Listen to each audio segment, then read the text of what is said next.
Hello and welcome to Making the Grade, the weekly live stream where we look at the PFF grades from the Arizona Cardinals' most recent game and then talk about what stories do the data tell us, right? Every time we look at numbers, there's more to it than just what the numbers are telling us, right? There's a story there. And that's what we like to do. We get into the PFF grades, we dig a little bit deeper, we try to see what patterns are there. Data is a point of information, but you need to kind of make sense of it and kind of figure out what the narrative is surrounding it. And that's one of the things we try to do. So we're going to get into that real quick, though. Let me say, hey, we got some folks in the chat already. Appreciate you being here. We got Silver Wolf AZ, an active part of the Discord, and someone who's just really a great supporter of the channel. Really appreciate you. It's always nice to get an unexpected win while the team is still rebuilding 100%.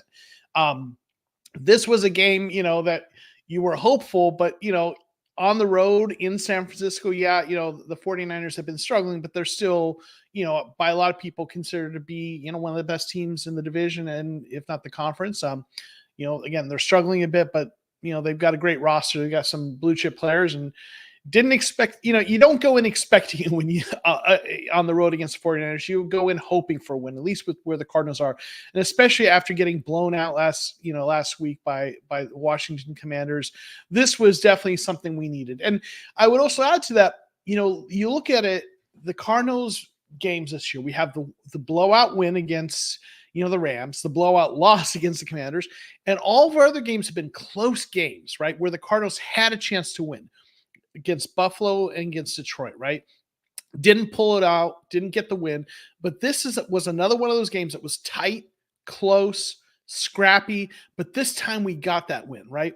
So we've had 3 wins like that, or 3 games like that, scrappy, tight games against good teams, lost 2 of them, won this one, right? So it's definitely, and I tweeted this out, like the game wasn't pretty necessarily, there were moments that were, but the game was at points also kind of a little scrappy and ugly. But that's what wins on the road against good teams look like a lot of times. They're not often pretty wins. You don't usually go on the road against a good team and blow them out, right? This kind of win is a solid win on the road against a good team. So appreciate you, Silver Wolf AZ. We got Carvich. Thank you for being here. 2-0 in the division. Love it, right? Beat the Rams and the 49ers, right? So that matters, right? I mean, make no mistake about it, the Cardinals are in the heat of the race on this division at this point. It's early, right? And, the San Francisco and Seattle are teams that, I think most people would think going into the season were better than the Cardinals.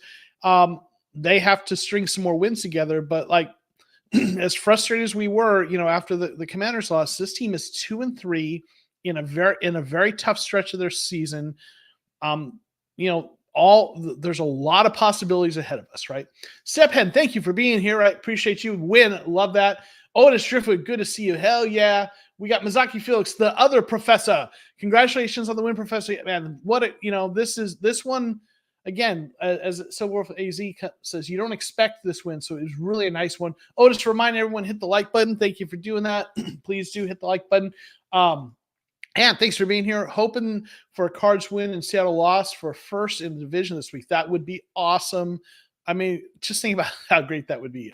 Unexpected, but awesome. Thunder, huge win. The division is up for grabs, right? I mean, absolutely. This division is absolutely up for grabs right now. And the Cardinals are right there. Now, listen, when you look at the roster, especially on the defensive side, I want to be a little bit, maybe kind of be cautious because, the team isn't quite ready to be a contender, in my opinion, especially on the defensive side of the ball. The offense, they've got the pieces, but the hope is there, right? Seattle's 3-2. Right. So it is a log jam right now in this division. Thank you. We've got a super chat from Pluristratus. I hope I got that right. Thank you so much for the super sticker. And then you got a comment here. Good to see Trey McBride back. Let's get MHJ gets more involved. Yeah. Love seeing McBride back from from the concussion protocol. Marvin Harrison Jr. had big plays, but he didn't have a big game, if that makes sense. Like he didn't have stats wise. Marvin Harrison Jr. Had 2 receptions for 36 yards, but they were some really big receptions, especially that 4th down one, right? McBride had 6 for 53. In fact, let's kind of bring up the stats. We can look at that. Over here, Michael Wilson had a really nice game, right? Led in with 5 receptions and 78 yards. So led in receiving yards. McBride, 6 receptions, 53 yards. Marvin Harrison, 2 for 36. Connor, 2 for 14. Greg Dortch, 1 for 7. Tip Ryman had his first catch for 5 yards. Elijah Higgins with 1. DeMarcado with 1 for nothing, right? For no yards. It was not like a big offensive production game. The running game, they had more, 116 yards. Kyler 50 of it on 1 run. James Conner picked up in the second half and got a little bit going there. Excuse me. So, it wasn't a big stats game, but obviously it's a huge win. Mazaki Felix, my only concern is we cannot rely on the 3 turnovers to help us win every game. 100%. Like, the turnovers were the deciding factor. That won't happen all the time. They've got it. Again, this team needs to get better. They need to grow. They need to build. But, while you're in a rebuild, to get a win on the road, and that's huge, right? Mark Jackson, good to see you, my friend. Nice win, 100%. I hope you are doing good, my friend. It is good to see you in here. So let's get to the grades, though. Let's start with the offensive side of the ball. Now, again, this was a nice win, but it wasn't a win that was dominant, especially on the offensive side. They made some timely plays, right? Player status saying, will Zay Jones play soon? I think Zay Jones is he's supposed to be back, I think, soon. I don't know how much he's going to be playing right away. I think they obviously Marvin Harrison Jr. is number 1. Greg Dortch has a slot. Michael Wilson, they like him. They're developing him. Zay Jones will maybe rotate in there some. Maybe he cuts a little bit into Michael Wilson, but I think it's gonna be a little bit of time. I think he's more likely to take snaps away, from from some of the other receivers when they do get in there. Calvin, thanks for being here. It'll be tough to beat Green Bay in their own house, but if we do, great job, Connor Wilson, that 4th down connection between K1 and MHA. Yeah, the Packers game. That's going to be a tough one. 2 on the road. They're another good team. So looking at the grades, let's Michael Wilson's up at the top. He had a nice game. Connor's up there. But let's go ahead and do what I like to do, which is start with the offensive line. Offensive line had a decent game. Beacham, grade wasn't great, though overall he did a pretty good job against Nick Bosa. Nick Bosa did not feast, and that he's obviously he's a defensive stud. So although he graded well, as we'll see, but Kelvin Beacham for being a backup coming in, did a reasonable job against a really good pass rusher. Evan Brown, his grade was a little bit low, but Paris Johnson Jr. continues to be solid, had a 68.7 grade. Excuse me. Froholt had a nice grade, 71.4. Will Hernandez, which unfortunately is, one of the not so great stories of this game, is he's down for the year with that injury, right? And so you're sad about that. He was playing really well, especially pass blocking, up until the point he got injured. Tristan Cullen came in and, as a backup, he struggled, especially in the pass block, side of things, when he came in. So, but, I tweeted about this. Paris Johnson Jr. has really shown that he is that left tackle like that. Like, look at what I tweeted is he hasn't had a bad game this year. Like, his lowest PFF grade was 66.1, which is solid, right? He hasn't had a bad game, and he's had some really good games. And he grades at 82.6, which is, I think, 7th amongst left tackles, excuse me, and 9th amongst all tackles combined. So that's a thing you love to see. It seems like he is really taken to his natural position at the pro level. A guy that, you really needed to hit on him, and that, certainly has happened, it seems like, right? Let's get a couple comments in here. Otis Driftwood saying, want to see how Darius Robinson will do when he returns. Yeah, that defensive line, and I tweeted about how defensive line has struggled. and the grades aren't great there. We need a shot in the arm for that defensive line. And he's a rookie coming back from an injury, so don't know how much he's going to do right away. But if they can get him up to speed, that they need some help there. The Hernandez loss, very crippling to the offense, I think. Yeah, I mean, Hernandez has been great for that since they've signed him. Sorry. He's been one of my favorite pickups in recent years, and he's been solid. So really consistent. So really, really hate to see that happen. That's definitely a big loss. Austin Hoy, kind of scary thing. Hernandez is getting replaced by Colon. Yeah. And I wonder, if we're going to see at some point, is Isaiah Adams, the rookie, going to at some point take that job? He hasn't really, got any playing time yet. Someone's going to have to step in, though, right? Dana is saying Brown's run blocking continues to be a problem, and now the right guard spot is up in there. And yeah, that Evan Brown, I think, has been a nice pickup for them, but he's better than we had last year. But you look at his run blocking last 3 games, right? His first 2 games, it was solid. Last 3 games, his run blocking grades haven't been great, right? And then you add to that now that they've lost Hernandez, so that stuff kind of matters together, right?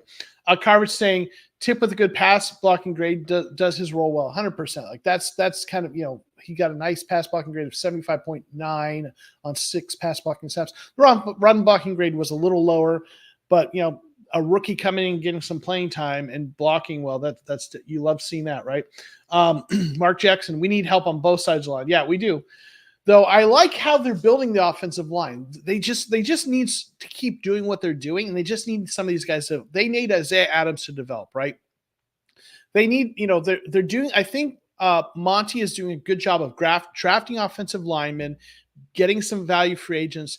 And, again, we're in his 2nd year, so he's got some guys on the roster, obviously Isaiah Adams and some other guys he's drafted that they just need to develop, right? Paris Johnson Jr. has done that. So I like what they're doing. He just needs to keep doing it, draft 1 or 2 offensive linemen a year like he has been, keep the pipeline going and let them step in and earn those jobs, right? So looking at the offensive line, it was Beacham and Brown struggled. Colin did when he came in, but the other guys were playing pretty good. And the offense against a team with some really good pass rushers, Nick Bosa. Overall, the offensive line held up reasonably well. Excuse me. But one of the things we'll see when we look at Kyler Murray's stuff, his deeper stuff, is they still the time to pass, time to throw, was still very low. So they were getting the ball out quick. Kyler was getting out quick, and that was probably because of the pressure. So we talked about this last week, that the offensive line struggled, but the grades weren't bad, but the ball was getting out really quickly. And I think what was happening is there was pressure, and Kyler was getting out quickly, but they weren't having to hold blocks as long to get the mistakes and lower grade. Let's see. Aaron Van Buren saying, I have AVB. Good to see you, my friend. Can we just take into account that Kyler's TD rush was set up by 13% and Tip Ryman blocked Bosa, right? Yeah, no, and I saw that play. He did a great job. So, and that was huge, right? And that was huge, huge play, obviously, in this game. So the offensive line was up and down overall against a really good pass rush. I think you have to give them some credit for doing pretty good job. In general, again, some players played better than others. Now let's get into the different positions. Tight end is usually, kind of where we start here when we sort. We've got, so Ryman, he rocked Bosa, right? In that blocking scheme. And, so we saw him already, his overall grade was just okay. Had the 1 catch, good pass blocking, the grade run blocking wasn't high, but he had certainly did a good job on that 1 play. But, for a rookie tight end to be, on the field, especially when, we've got some good tight ends, I think so far I think they're getting some good play out of him. Right. But Elijah Higgins, nice grade, 24 snaps, 70.4 grade. He only had, I think, 1 or 2 catches, but, nonetheless, he's graded well. And Trey McBride had a nice game and really good in the run blocking, 83.6, right? Solid run blocking game. And Elijah Higgins, solid in run blocking. So really like seeing, the play of the tight ends, overall. And man, Higgins has really turned into a nice player for us. He was a sixth round selection by the Dolphins. Then we picked him up when I think on waivers, I believe, or practice squad. And if you look at this year, his grades have been pretty good. Like for a guy that, again, was a sixth rounder, he's come in and been a nice piece in this offense, right? Graded reasonably well last year, 63.5 is a little bit better this year. Man, you love that for having some depth there, right? I feel good about this tight end room. Obviously, we love McBride. We like what we're getting from Higgins, and Ryman, a third rounder blocking, is only going to get better. Really like that room. Dana saying, I can't remember who was on Twitter that pointed out how the repeated inside zone run set up a Kyler Reed option for okay. So sequencing those plays, kind of a little bit of 3D chess, right? Setting things up and then taking that shot. That's a really interesting point, right? And this is some of the coaching stuff that as fans we don't maybe really get because we don't have that background. But sometimes you might see some plays happen. You're like, why do they call it? It didn't seem to do much. But sometimes those plays are setting up plays for later, right? And it's that 3D chess thing we need to think about. So it sounds like that's kind of what they did there. Dana also saying play calling for all that it wasn't the best in the passing game, was very good in the rushing game in this one. Okay, and the play calling in the passing game is, I think, where more of the criticism has come, right? That's where a lot more of the struggles have been. AVB, what sucks really bad about Hernandez was that the play he got injured on, he made such a good double team to Chip. He did so well, just a BS way to go. I'm sad he's done, but knew it is. Yeah, that was ugly, right? And it's sad because, he's been pretty durable for them. And, that's just one of those plays that just about anyone in that situation is going to get injured, right? That was one of those plays, this was not a result of someone being injury prone or anything like that. That's a play that, if your leg gets bent that way, pretty much anyone is getting injured. The question is just how bad is the injury, right? So it's just, you hate to see that, right? Ordis Driftwood saying, my signal is crappy. Keeps review. So it's having some issues. Well, hopefully that sorts out for you. All right. Now let's get to the receivers. Michael Wilson had a really nice game, led them in receiving yards, 79.6 grade. Really good in the passing game. His run blocking grade wasn't as high, but that's fine. Dortch's grade wasn't great. Neither was, Zach Pasco 10. This is a guy who Zay Jones is probably going to eventually kind of replace more, and Chris Moore, these guys. But, their grades weren't great. They had limited plays. Marvin Harrison had a pretty solid grade, even though he didn't get he only had the 2 plays, 2 catches, right? His grade was solid, right? 67.9, right? So with the receivers, Michael Wilson had a nice game. And then, Marvin Harrison Jr. had a decent grade, even though he only had a couple catches, right? So, receivers are just, kind of Michael Wilson. Besides him, it wasn't a great game by the receivers, but yeah. Mazaki Felix saying our slot receivers play this year hasn't been good. Jones may take it. Maybe George is so shifty, and I think they kind of like him under there, but maybe they'll do some things differently. Who knows? And get bigger slot receivers in there. I don't know. I think they like what George brings. So is that kind of shifty slot receiver who can make some big plays, but we'll see. So we've got the receivers. We've looked at the offensive line. Let's look at the running backs. James Conner, had a 76.8 grade. His 75.6 running the ball. He got bottled up a few times early on, but I think that was, just more blocking than anything. There wasn't a lot there. He had a couple plays where he made something out of nothing. But Connor, a solid grade, 75.6 in the running, 76.8 overall. DeMarcado, 60.8, just a very meh grade. It was, his running grade was okay. Only a couple plays there. It was the receiving grade, and the blocking grades weren't as high. Okay game there, right out of the running backs. Then we get to the quarterback, Kyler Murray. Kyler Murray had a solid grade, 73.5. Had 1 touchdown, 1 interception, had some big plays. His grade in the passing game was better than his game in the grade in the running game. He had despite the one really big run, his rush grade was kind of average, right? He had 6 rushing plays that they charted. So besides the big run, he was, I guess, really kind of not doing a whole lot with the other runs.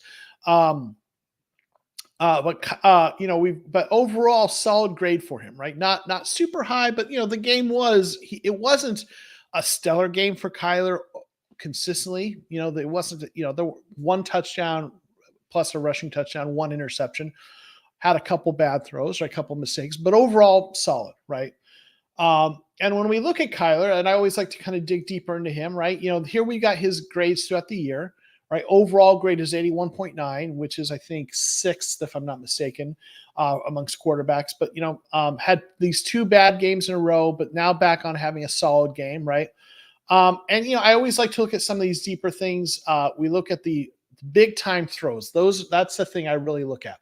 He had 3 big time throws. 10% of his throws were big time throws. 1 turnover worthy play, right? And I think I looked at it. I think he's leading the NFL in big time throws. So yeah, and then Mizaki Felix pointed out he had 1 drop touchdown, 2 from McBride. Yeah, and that was a great throw, right? That, in fact, I don't know which plays were graded as big time throws, but I wouldn't be surprised if that touchdown that was dropped by McBride was one of those plays one of those throws that was rated as a big time throw, because it was really a great throw, right? And remember, PFF, they look at the action, not the result, if that makes sense. So that big time throw doesn't have to mean it has a big time result, right? A really great throw that's in a perfect spot but is dropped by the receiver still can get graded positively because the quarterback did his job well, right? It wasn't his fault, right? And that's one of the benefits of PFF. And that's one of the things, sometimes the grades don't always align with what the stats might make you think they should be, right? Is that I'm sure that he got credit for a really good throw on that, even though it wasn't caught, because he did make a good throw. Benjamin saying Kyler ran the ball very good every play. I don't know what they're on about. I don't know. I will say, if there's a play where just the blocking is super good and he just gets what's there, the grade is going to be an average grade for that play. So I don't know exactly how they graded each individual play, but I think I did a rant about PFF grades before. They're not stupid and they know what they're doing. Maybe there's some things where they make some mistakes, but it's not like they're just throwing darts, But so without looking at the plays closely, it's hard to say exactly what they saw. But I think there's a reason they graded it the way they did. Stephen, how can Kyle only rate 60 in the run game? He runs all day for 50 yards. Again, I don't want to spend a whole other time ranting. I did a rant on PFF grades a while back, and I actually did it cut it out of the live stream and turn it into a video. But the short version is if there's a play, if the result is if he gains a big gain on a play where he didn't have to do much, or where the blocking set him up super perfectly, it might not be graded as big as you might think, because his part in it, aside from being super fast, right, wasn't as big as you think. So just know there's a rationale for what they do. I don't want to spend the whole time on it. I don't want to spend the whole live stream debating or defending what PFF does. Just I'd encourage you to go watch that video that I did a couple weeks back, that segment I did. They have reasons for it. So, but yeah, I mean, his speed was amazing, right? I'm sure that play got graded really positively. But there's other plays that they grade as well. All right. So, but here's, I don't want to spend all my time on that. 3 big time throws, 1 turnover worthy play. That's, 11-4 on big time throws a turnover on the season. Those are both really good. I think the turnover worthy plays was in the top 10 or 11 lowest in the league. And I think the big time throws, he leads the league in big time throws, right? But also I mentioned the time to throw, right? 2.37 seconds. That's last week he was 2.39, but this is the lowest time to throw he's had this year, meaning he got the ball out quicker than any other game, right? Um, so like, I'm sure part of that was because of the pressure that they bring. So that's an interesting thing to keep in mind there. But again, Kyler, solid grade this year. He's got an 81.9 grade. This is his best grade since 2021 so far. Overall, it really seems like he's kind of finding his way in this offense, right? So that's kind of the offensive side of things. We've gone through all the different positions. Let's look at the defensive side of things. Now, right at the top of one point, Rabbit had himself a game. Now, it was on 22 snaps, so he's not, a full time. I think full time was 64 snaps. It looks like, right? So it's about a third of the plays, but he's a rookie. That's still I think that might be the most he's had. Yeah, I think it is by a good bit. Like if we look at this year, yeah, he had 8 snaps, 2 snaps, 2 snaps, and 22, right? This is by far Rabbit's best game, and it's not even close, and his most snaps, right? That's a positive sign. That's what you want to see, right? You want to see these rookies starting to get some more playing time, and hopefully we'll see some more of that, right? So that, we'll point that out at the top. At the bottom is Bilal Nichols. That's not great. So let's kind of bring it by positions here, and let's start by looking at I always like to kind of start with the defensive backs. So we look at the safeties. Rabbit had a great game, right? Just I'll make this just a little bigger so we can see a little better. Okay. Rabbit had himself a game again on 22 snaps, right? Jalen Thompson had a decent game, 65. Jalen Thompson has struggled this year in terms of his grades. This might be his best grade of the year. In fact, let's take a look. I think it is. This is his best game. He had a 63-3 against Detroit, right? He's struggled, right? Especially in the coverage side of things. And I wonder if maybe they're asking some things of him they didn't in the past. That's entirely possible. But it's nice to see JT have a solid game. Buda Baker had also solid game, right? 66-7. He's been playing better, been playing well this year. Keetrell Clark, very game, right? 59.6. He struggled in the tackling side of things, right? It was kind of right around 60 across the board everywhere else. Other cornerbacks, Starling Thomas, struggled in tackling and was very similar to Keetrell Clark in his game. But place we want to look at now, Murphy Bunting also struggled, but Max Melton had a solid game. And I think he had a nice game last week, but he also had 32 snaps, right? He is cutting into Starling Thomas had 33 snaps, right? So he is cutting into those Starling Thomas snaps. He's starting to kind of work his way in there. And you look at it, he had a great game last week on 21 snaps, and he earned himself more snaps this week. So you're seeing things going up, and 64-9 is a solid game, right? So what you're really hoping for, Max Melton, that second-round pick, you want to see him earn that starting job, right? So that's a good sign that his snaps are going up and he's playing well, right? So, eventually ideally you want him as a second-round pick to become your cornerback one. You want him to earn that job. He's not there yet. But, if we continue to see his snaps go up and Starling Thomas's go down, that's going to be a good thing, right? We got X in the house. Thanks for being here. Yo. Appreciate you hanging out with us, right? So, that's that Max Melton and Rabbit, 2 rookie defensive backs, both having nice games with the most snaps they've had so far this year, right? So you like seeing that, right? And, Murphy Bunting has struggled this year. I do think, I will say, like his grades have not been good. He's had a good game against Detroit, but I also think part of that is a situation. He's not supposed to be a cornerback one. He's more a guy. He's a good player. If you look, like, or at least he has been at points. Like last year, he struggled in Tennessee. He had a solid career or solid year in 2022 with Tampa Bay. Solid year 2019, his rookie year. He's been a little up or down. He shouldn't be a cornerback one, but they brought him in, they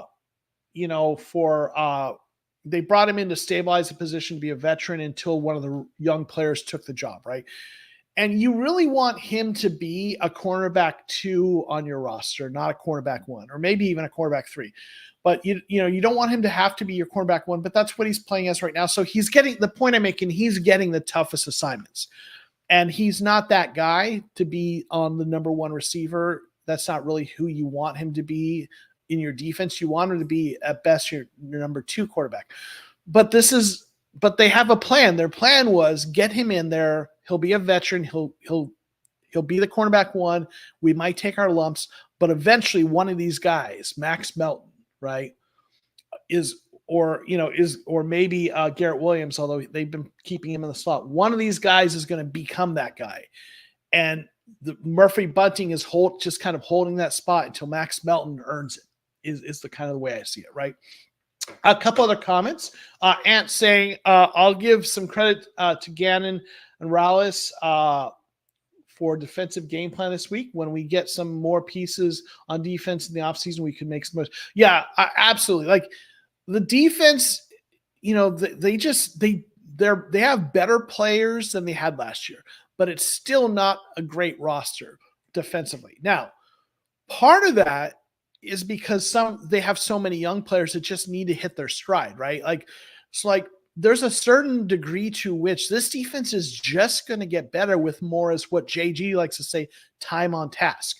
Guys like Max Melton, right, and Garrett Williams and Rabbit and Keytrell and guys like Dante Stills and Darius Robinson, right? Those kinds of players are going to get better, right? And so when those guys hit their stride, plus they will have brought in more guys, they'll draft more players and bring in some more, so a certain degree is like part of the reason the defense isn't as good as you would like is because some of the players they're looking to depend on are still developing, right? And that's just the thing, you got to let that play out, right? But you're better off to build with those guys because when you draft guys and develop them and they become really good, then you pay them and you keep them. Whereas if you go and try to hit free agent, you're overpaying for guys that aren't as good, right? So they're doing it the right way. It just, you got to give it some time, right? And, Jonathan saying if Darius can play anything like he did training camp and Rabbit and Melton continue the game, this defense will promise going forward. Yeah, absolutely. Absolutely. Carvage saying, I definitely miss Williams this week. Yeah, absolutely. He's been really good for them. Omnidius, I hope I got that right. Just got here. Rabbit played well. Well, boy, did he ever, right? He had the best grade for the team, right? In limited snaps. So anyway, yeah. Defensive backs, some of the cornerbacks struggled, but you saw Melton have a decent game. You saw a good game from Rabbit. So some positive signs for what we're building here, right? Now let's kind of look at the inside linebackers. Mac Wilson, solid game, had the huge interception. Chris Barnes on 12 snaps played solid. Get to the other linebackers down here. Other linebacker, where is or does he? I wonder if he ended up being outside linebacker. Oh, no, there he is, right there. Kaiser has struggled for them. He had the huge interception, right, which is nice. But since coming back this year, he has struggled, right? This was actually his best game, a 60.6, right? Still struggling, though. Like, he was better against the run defense, but tackling, obviously he had the one interception, but his coverage grade overall wasn't great besides that. But, he is improving. Even if, we want to see him play better. But certainly Mac Wilson has been a revelation for this defense. He has been so good, for this team since they picked him up. You look at, had the great game week 1. The rest, last 3 games have been, I guess, average-ish, but I'll tell you, and this game was good, but like that's good linebacker play compared to what we're used to, sadly, last year for inside linebackers. So inside backers, Wilson, Barnes had decent games, and Kaiser White right there, average-ish game, but he certainly made a big play in the interception. Looking now at the interior defensive line, and then we'll get to the edge rushers. So starting here with right end, Dante Stills, 27 snaps, played, he was really good at points last year. This year, very kind of mediocre grade wise. He's just, he didn't play week 2, but he's a rotation player. Would like to see a little bit more from him, right? With the promise he showed last year. Then we've got nose tackle Tonga, not a great game, 61.3, really struggled with tackling. Roy Lopez, not a great game from him. He's been good for us, but this was not a good game. Last couple games actually haven't been great for him. He had a really great first game. Interior nose tackles struggled. Collier, this was actually for him a banner game.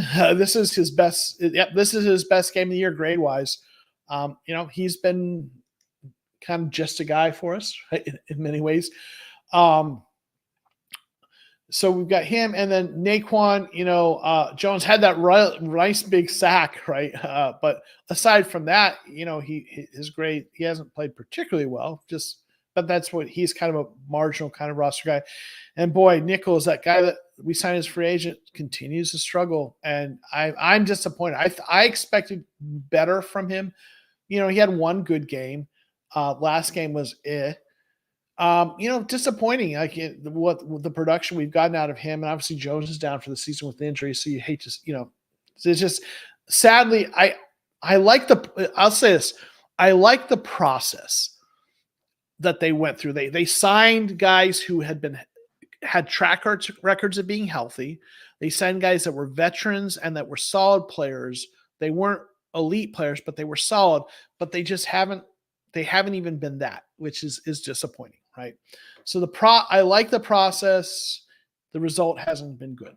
Let's get some comments. We got Grandizer. What is up? I appreciate you being here in the house, Grandizer, doing what Grandizer does so well, supporting content creators and getting the reminders to follow on Twitter and the Discord server. We've actually, that website, unfortunately, I need to take it off my stuff because that website is no longer there. But appreciate all the reminder, like and subscribe.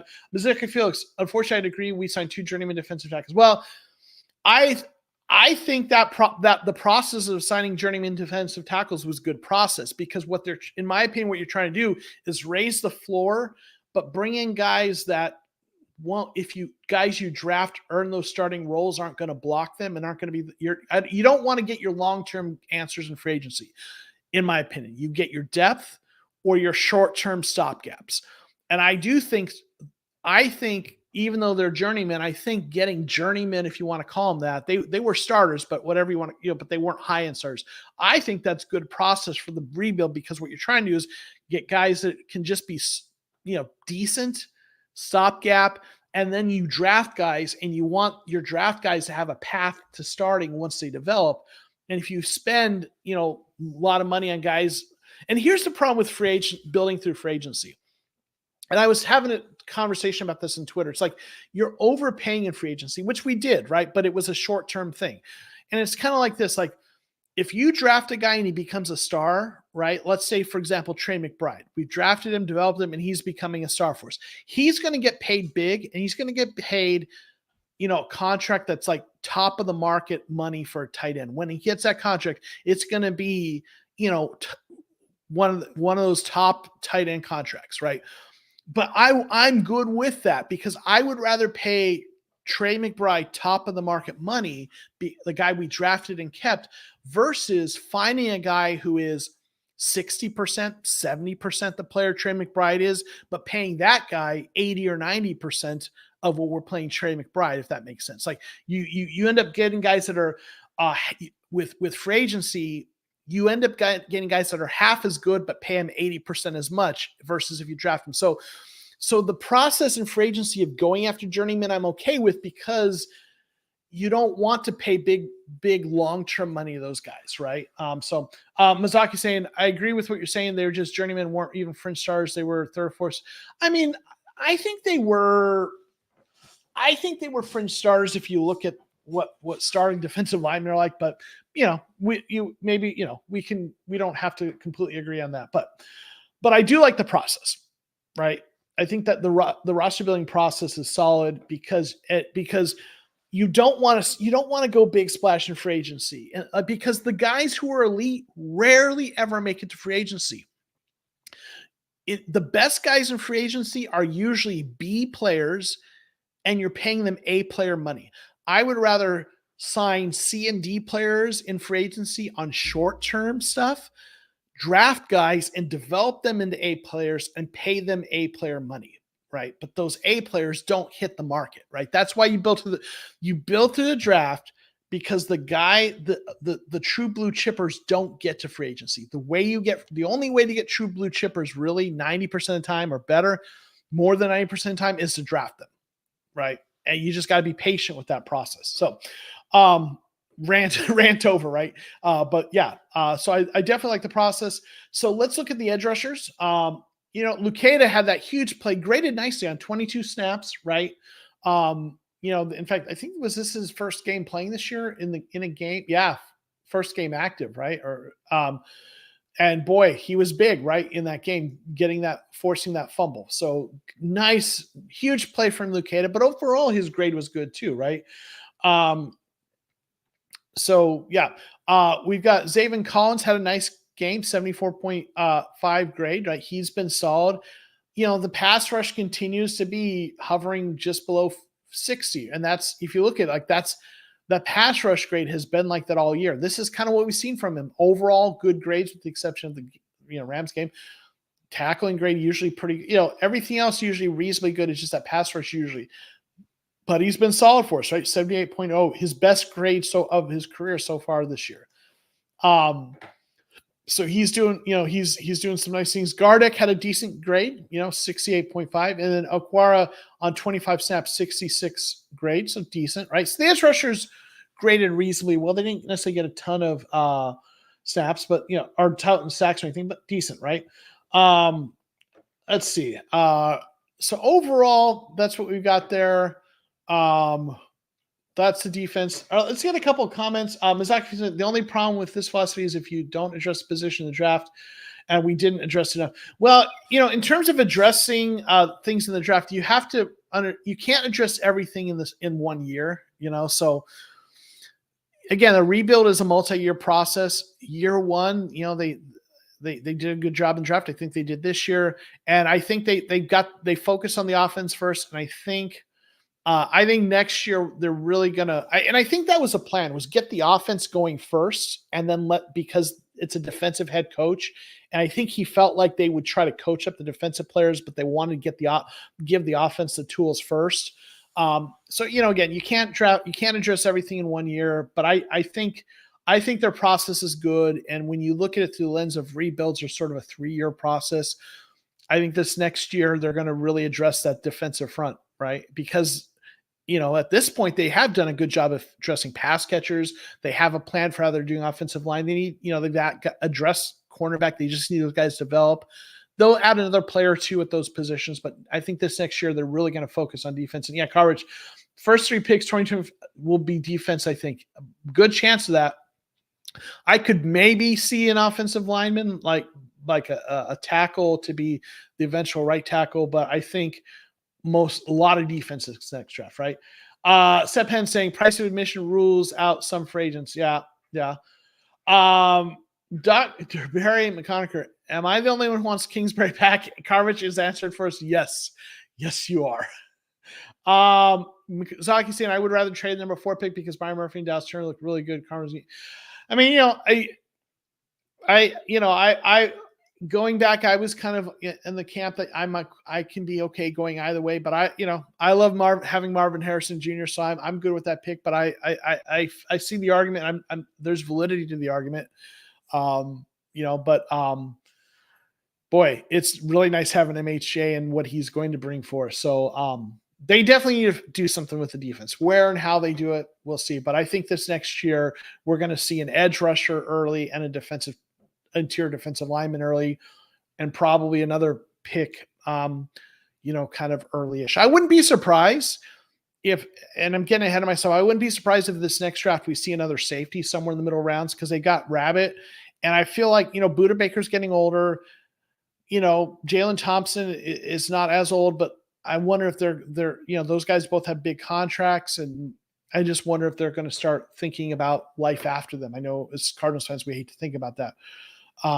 But the defensive front definitely needs help. Let's real quick look at the 49ers grades. Brandon Ayuk was a beast. And of course, I sat him on my fantasy team, right? Because that's why he had a big game, because I sat him on my bench on my fantasy team. But Ayuk had a huge game, grade of 90. He was solid. I mean, he was spectacular, really. Trent Williams, we know what a stud he is. Nice game from him. Aaron Banks at guard, good game. Brock Purdy graded reasonably well. Kittle, pretty okay, right? You've got another offensive line, Donovan Pooney. Their offensive line, in fact, overall graded pretty well, with the exception of Jake Brendel, their center, right? So not going to spend a lot of time on theirs. Juszczyk didn't have a great game grade wise. A few other players down there. Their running backs didn't grade well, so that's so we maybe did a decent job, hopefully, against them. I don't know. Their defense, Nick Bosa, even though he didn't have a ton of pressures, or no sacks, he had a good game grade wise, mostly in pass rush and the coverage, like had that interception, right? Leonard Floyd, decent game. Yodom, this cornerback, nice game. Safety, some of their guys at the bottom, their safeties, not a great game, and the left cornerback, some of the defensive linemen. So not going to spend a lot of time on that, but we'll do what we like to do, which is kind of look at the roster in terms of now where it's at. Now, sadly, on the offensive side, Will Hernandez is no longer listed as the starter because he's out for the year. So that really takes a big hit, right, out of that line. It was looking so nice with the greenish, yellowish, green, mostly greenish. And now, we're going to have to figure out what's going on there. But Paris Johnson Jr., Froholt, solid. Brown, average-ish, better than what we had last year again, left guard. Beecham is, he's Beecham. He's a veteran. He's holding his own. The receivers, Harrison, nice grade. McBride, the skill position players all in the green, right? So again, that, it's pretty solid. Sad that Tav Hernandez out. That's going to make an impact. The defensive side of things, that's where we're a little bit weaker. You've got some nice green here and there, right? But a lot of yellow and orangish, and go into the nickel that brings in Garrett Williams, who's grading nicely, right? But overall, though, there's some nice improvement from last year. I think they're building it the right way. We just, time on task, as JG likes to say. And then, getting guys back, seeing D-Rob bull rush to a guard for a sack will be all we forgot, right? Yeah. So, all right. So listen, it's so much more enjoyable to talk about this when it's a win, right? It was a gritty win. With depending on a lot of turnovers to get there, but that's how it goes sometimes on the road. But overall, nice to have another win in the win column, right? So, all right, thank you all for being here. Appreciate all the comments, everyone hanging out with us. I am going to do what I do, which is get the member shout outs up, and we're going to get out of here and get out of the live stream. So hope you all have a great weekend. Rest of the week, great weekend. And here's hoping the Cardinals pull out another win. We'll see you later, everybody. Peace.